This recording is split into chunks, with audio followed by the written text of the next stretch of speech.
It was the kind of July that makes you feel like you're wading through warm soup every time you step outside.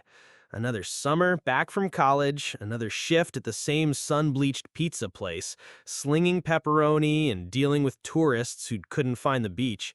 My life had become a predictable loop of work, sleep, and trying to convince my friends that driving around town for the fifth time wasn't the peak of excitement. The only place I found any real escape was the last page, a glorious, cluttered mess of a used bookstore downtown. It smelled like old paper and forgotten coffee, and the owner, a guy named Al who looked like a friendly garden gnome, didn't care if you spent 5 hours in there and only bought a 50-cent paperback. That's where I first saw her. I was in the sci-fi aisle, wedged between a leaning tower of Asimov and a box of old pulp magazines, when she walked past the end of the aisle. It wasn't one of those slow-motion movie moments. It was just a thing that happened, but it was enough. She had this dark, wavy hair tied up in a messy bun with a pencil sticking out of it, and she was wearing a faded band t-shirt for a group I actually loved. I, of course, did what any rational, confident man would do. I immediately ducked behind the bookshelf, my heart doing a drum solo against my ribs. I peeked through a gap between a worn copy of Dune and The Hitchhiker's Guide. She was running her fingers along the spines in the poetry section, head tilted with this look of intense concentration. Then she pulled one out, a slim volume by a poet I'd never heard of, and a small, genuine smile lit up her face. It was the kind of smile that didn't feel like it was for anyone else. It was just for her and the book. For a solid 10 minutes, I just watched her, pretending to be deeply invested in a Star Trek novelization. I went through every possible scenario in my head. Hey, cool shirt. Too lame. Find anything good? Painfully generic. You know, the Dewey Decimal System is a fascinating organizational tool. Okay, Leo, reel it in. She started walking towards the front counter, and a wave of panic washed over me. It was now or never. My brain went on autopilot. I grabbed the nearest book, a beat-up copy of Kurt Vonnegut's Cat's Cradle, and practically lunged out of the aisle right into her path. Oh, sorry, she said, taking a small step back. Her eyes were this incredible shade of green, like moss after it rains. My fault, I managed, my voice cracking slightly. Smooth. Real smooth. I held up the book like it was some kind of explanation. Vonnegut. You know. She glanced at the book in my hand and then at my face, and that little smile was back. Good choice. Peculiar travel suggestions are dancing lessons from God. My brain short-circuited. She just quoted Vonnegut to me. That's that's my favorite line in the whole book, I stammered out, feeling like a complete idiot. Mine too, she said. I'm Clara, by the way. Leo, I said, my voice finally deciding to cooperate. We just stood there in this comfortable silence, the smell of old books swirling around us. The whole world, the sweltering heat, the boring summer job, the endless loops of driving around town just faded away. All that mattered was the girl with the green eyes who knew my favorite Vonnegut quote. Al cleared his throat from behind the counter, giving us a knowing look. Clara's cheeks turned a little pink. Well, I should probably buy this, she said, holding up her poetry book. Yeah, me too, I said, looking down at the book I had no intention of buying a minute ago. Hey, maybe I'll see you around here again? I'm here most Tuesdays, she said, giving me one last smile before heading to the counter. It's the quietest day. And just like that, she was gone. I bought the book, of course. As I walked out into the oppressive July heat, it didn't feel so bad anymore. My summer wasn't a loop anymore. It was a straight line, and it was pointed directly at next Tuesday. The next 5 days were the longest in recorded human history. I'm pretty sure of it. Every hour at the pizza place was a slow-motion nightmare of marinara sauce and complaining customers. My friends wanted to go to the lake, to a party, to do literally anything, but all I could think about was the quiet, dusty bookstore and a girl named Clara. My world had shrunk to a single point on the calendar: Tuesday. When the day finally arrived, I spent an absurd amount of time getting ready. I changed my t-shirt 3 times, finally settling on a plain gray one, figuring it was the least likely to be offensive. I drove to the bookstore like I was chauffeuring a bomb, my palms sweating on the steering wheel. I pushed open the heavy wooden door, the little bell above it announcing my arrival with a cheerful jingle that felt completely at odds with the frantic drumming in my chest. I scanned the room.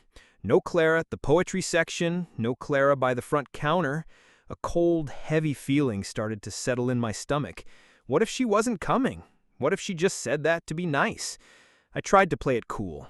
I wandered over to the fiction section, pulling a book off the shelf and pretending to read the back cover while my eyes darted around the store. 5 minutes passed, then 10. Al, the owner, gave me a little wave from behind his mountain of books, and I gave him a weak, twitchy smile back. My carefully constructed hope was starting to crumble. I was in the history aisle, staring blankly at a thick book about the Byzantine Empire, when I heard a voice behind me.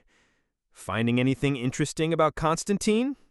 I turned around so fast I almost knocked over a stack of paperbacks. It was her, Clara. She was holding a worn copy of a book on Greek mythology, and she had that same small, wonderful smile. "Leo, right?" she asked. "Yeah," I breathed out, feeling a wave of relief so powerful it almost made me dizzy. "And you're a fan of Byzantine politics?" She laughed, a sound that was even better than I'd remembered. "Not particularly, but you looked so lost I figured you were having a profound historical revelation, or you were hiding from someone. A little of both, maybe. Mostly just waiting to see if you would show up." The words were out before I could stop them, but she didn't look weirded out. Her smile just got a little wider. "Well, here I am." We started talking, and it was easier than it had any right to be. We just fit. We walked through the aisles, moving from history to mythology, from classic literature to weird, obscure sci-fi. She told me she was an English major, which wasn't surprising, and that she spent her summers working at the local library, which was perfect. I told her about my engineering classes, which made her laugh for some reason, and about the horrors of working at a tourist trap pizza joint. We ended up in a little corner with 2 worn-out armchairs, surrounded by towers of books. For over an hour, we just talked. We talked about books, sure, but also about movies, about the town we both grew up in but somehow never crossed paths, about how weird it is to be in that limbo between college life and whatever comes next. I found myself not wanting it to end. The sun was starting to dip lower in the sky, casting long shadows through the dusty windows. I knew if I let her walk out that door again with nothing but a vague, "see you next week," I'd be the biggest idiot on the planet. My heart started hammering again. I took a breath. "Hey, Clara? Yeah? I know this is forward, and this bookstore has some kind of weird magic, but I was wondering, would you want to get coffee sometime outside of a building full of old books?" She looked at me for a long moment, her green eyes searching my face. I was sure she was about to let me down gently, but then she reached into her bag, pulled out a pen, and grabbed a receipt from the book she was holding. "I love that, but you have to promise me you'll stop hiding in the history section." She handed me the little slip of paper. Her fingers brushed against mine for a split second, and it felt like an electric shock. I walked out of the last page that evening clutching that receipt like it was a winning lottery ticket. The air wasn't soup anymore, it was just air. And for the first time all summer, I felt like I could breathe. That little slip of receipt paper with her number on it lived on my bedside table like some kind of holy relic. I stared at it for a full day. The rule is you're supposed to wait, right? 3 days or something, to seem cool and not overly desperate. But every second that ticked by felt like an argument against that logic. Coolness was overrated. What if she lost her phone?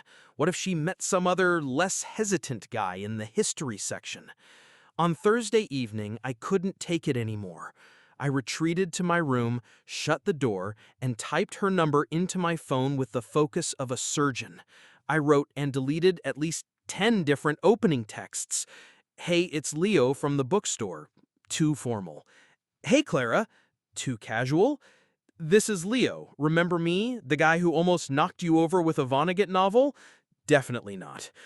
Finally, I just went with a simple, "Hey, Clara, It's Leo from the last page. Hope you're having a good week. I hit send and then threw my phone onto my bed as if it were a live grenade. A minute later, it buzzed. I think I jumped a foot in the air. Her reply: "Hey, Leo. I was wondering if you'd lost my number in a pile of old books. My week just got better." The relief was instantaneous. We texted back and forth for a bit, and it was just as easy as talking in person. The little bubble with the 3 dots that meant she was typing became the most exciting thing in my world. I finally worked up the courage and asked for that coffee. She said yes immediately, suggesting a place downtown called The Daily Grind for the next day. Friday. Friday came. I showed up 15 minutes early, of course. I bought a black coffee so my hands would have something to do, and picked a small table in the corner. When she walked in, it was like the bookstore all over again. The low hum of conversation and the clink of ceramic mugs just faded into the background. She was wearing a simple green dress, and her hair was down, and I completely forgot how to form words. "Hey," she said, sliding into the chair across from me. "You found the place." "I have a pretty reliable GPS," I said, which was possibly the lamest joke ever uttered. But she smiled, so I counted it as a win. The next 2 hours felt like 10 minutes. We didn't talk about anything earth-shattering. We talked about our families, our terrible summer jobs, the weirdest teachers we ever had. She told me about her dream of saving up enough money to go backpacking through Europe, to see the places all the authors she loved had written about. I told her about my quiet ambition to design bridges, things that were solid and dependable and connected people. "An engineer and a poet," she said, stirring her latte. "We sound like the beginning of a bad joke." "Or a good story," I countered. She looked at me over the rim of her cup, and her eyes had this little sparkle in them. I like that better. When our coffees were long gone, neither of us wanted to leave. "Want to go for a walk?" I asked, gesturing vaguely toward the door. We ended up at the small park by the town square. The evening was starting to cool down, and the setting sun was painting the sky in shades of orange and pink. We sat on a bench, watching kids chase pigeons and an old couple share an ice cream cone. The easy chatter of the coffee shop faded into a comfortable silence. "You know," she said quietly, looking out at the fading light, "I was really hoping you'd be there on Tuesday." "Me too," I said, my voice softer than I intended. "My entire week kind of revolved around it." She turned to look at me, and we were closer than I realized. I could see the little flecks of gold in her green eyes. My brain was screaming at me, a frantic monologue of, "Do something, say something, don't just sit there like a statue." I didn't say anything. Instead, I just reached out, and my hand found hers. It was a hesitant, fumbling movement, but she met me halfway, her fingers lacing through mine. Her hand was warm and felt impossibly right. We didn't speak for a long time after that. We just sat there, hand in hand, watching the world go by as the first stars began to appear in the sky. It wasn't a movie moment with swelling music. It was quiet, and it was real. And as I walked her back to her car later, that quiet feeling was still there. It wasn't the frantic, heart-pounding excitement of our first meeting. It was something deeper, something calmer. It was the feeling of standing on the edge of something wonderful, and for the first time, not being afraid to jump. That first handhold in the park wasn't a finish line. It was a starting pistol. The rest of July and the beginning of August became a blur of firsts. Our first real date was at a terrible drive-in movie. The speaker was tinny, the plot made no sense, and I'm pretty sure we missed the entire third act because we were too busy talking in low whispers, our shoulders pressed together in the front seat of my beat-up sedan. The summer, which had once stretched out before me like a vast, empty desert, was suddenly filled. My predictable loops were gone, replaced by a new, exciting rhythm that revolved around Clara. My shifts at the pizza place became the annoying interruptions between seeing her. My friends, after a bit of good-natured ribbing, accepted that Leo's got a girl, and were genuinely happy for me when I finally brought her to a bonfire at the lake. She fit in effortlessly, charming them not by trying too hard, but by just being herself, witty, a little reserved, and genuinely interested in what they had to say. Seeing her laugh with my oldest friends, her face illuminated by the flickering firelight, I felt this overwhelming sense of rightness. We created our own little map of the town. There was the bench in the park where we first held hands, which we called the bench. There was the coffee shop, the grind, and of course the hallowed ground of the last page. We went back there often, but it was different now. We'd walk through the aisles, my hand resting on the small of her back or our fingers intertwined. Al, the owner, would just peer at us over his glasses and give a little nod, like a proud gardener watching two of his prized plants grow towards each other. One sweltering afternoon, she convinced me to ditch work, something I had never done before, and go to Miller's Pond, a swimming hole I hadn't been to since I was a kid. We laid our towels on the hot, sun-bleached wood of the old dock and talked for hours. She told me about growing up as a quiet kid who always felt more at home in books than in the real world. I told her about the pressure I felt from my family to follow a practical career path, even though a part of me always wondered about doing something more creative. But bridges are creative, she said, trailing her fingers in the cool, green water. You're literally creating a path where one didn't exist. You're connecting two places that were separate before. That's not just practical, Leo. That's kind of beautiful. I'd never thought of it that way. I never really thought I could be a part of something beautiful. Later, we swam out to the floating platform in the middle of the pond. We lay on our backs, the water lapping gently around us, and watched the clouds drift across the vast blue sky. In that moment, with the sun warm on my skin and the sound of her steady breathing beside me, a thought hit me with the force of a physical blow. It wasn't a crush. It wasn't a summer fling. It was the real, terrifying, spectacular thing. I was falling in love with her. I didn't say it. The thought was too big, too new. But I think she felt it too. The way she looked at me when we swam back to the dock, the way she tucked a stray piece of my wet hair behind my ear. It was in the silence between us, a silence that wasn't empty, but full of everything we didn't need to say yet. We drove home as the sun set, the windows down and the warm air rushing in. A song we both loved came on the radio, and she reached over and took my hand, resting it on the center console. I looked over at her. Her hair was a mess from the water, her face was free of makeup, and she had a little sunburn on her nose. And I knew, with a certainty that settled deep in my bones, that I had never seen anyone more perfect. But as we drove, I saw a calendar on the dashboard of a passing car. It was already mid-August, and for the first time, the thought of September felt less like a new beginning and more like an ending. The last 2 weeks of August felt like borrowed time. The magic of summer was still there, but it had a bittersweet edge, like a perfect song slowly fading to silence.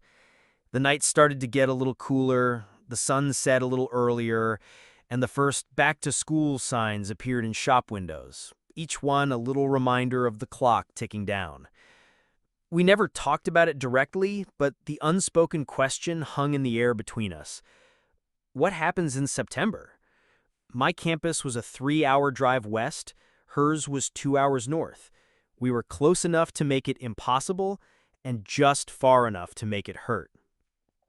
We tried to ignore it. We crammed in as many experiences as we could, like we were frantically trying to build a fortress of memories to last through the winter. We had one last bonfire at the lake, one last trip to the drive-in. We spent an entire afternoon at the last page, not even pretending to look for books, just sitting in our armchairs, her feet in my lap as she read poetry aloud to me. The conversation we'd been avoiding finally happened on our bench. The bench. It was a cool evening, and she was wearing my sweatshirt, the sleeves pulled down over her hands. For a while, we just sat in silence, watching the fireflies start to blink in the twilight. I leave on Saturday, she said finally, her voice so quiet I barely heard it. There it was, the end date, circled on a calendar. I go back on Sunday, I replied, my own voice sounding hollow. I looked at our hands, which were clasped together on the bench between us. So what are we? I asked, hating how clinical it sounded. Are we just a good story from one summer? She turned to face me, and in the dim light, I could see the shine of unshed tears in her eyes. I don't know, Leo, she whispered. I don't want to be. But I'm scared. I'm scared too, I admitted, and saying it out loud made it feel 100 times more real. I'm scared that this whole thing, this feeling, is tied to this town and this summer, that it won't survive the drive, that we'll get busy with classes and new friends and we'll just fizzle out over a bunch of late night texts. She squeezed my hand. That's what I'm scared of too. She took a deep, shaky breath. But I'm more scared of not trying. I'm more scared of driving away on Saturday and just letting you become the boy I met in a bookstore one time. You're more than that to me. And in that moment, the fear didn't disappear. But it shifted. It was no longer a fear of the unknown, but a fear of losing something I knew, with absolute certainty, was worth fighting for. Okay, I said, a wave of resolve washing over me. Okay, we try. We do the long-distance thing. We'll text, we'll call, we'll find a weekend in October to meet halfway in some weird little town with one diner. It'll be hard, and it might not work, but we try. A real, watery smile broke through her worried expression. Okay, engineer, she said softly. We'll build a bridge. My last day, I drove her to the last page one more time. It felt right to end where we began. We didn't go in. We just stood on the sidewalk outside, the familiar smell of old paper wafting out the open door. This feels way too final, she said, her arms wrapped around my waist. It's not, I said, burying my face in her hair, trying to memorize the scent. It's just turning the page. She pulled back and looked up at me, her green eyes serious. Promise? I promise. And then I kissed her. It wasn't like our first kiss, tentative and new. This one was full of everything. The joy of the summer, the sadness of leaving, and the fragile, stubborn hope for what was to come. It was a promise sealed on a sidewalk in front of a dusty bookstore. I watched her walk back to her car, the same way I had after that first day. Except this time, I wasn't just hoping to see her next Tuesday. I was counting on seeing her for all the Tuesdays to come. As I got in my own car, the car that was now packed to the brim with my college stuff, I knew one thing for sure. The best stories don't end when summer's over. They're the ones that are just getting to the good part.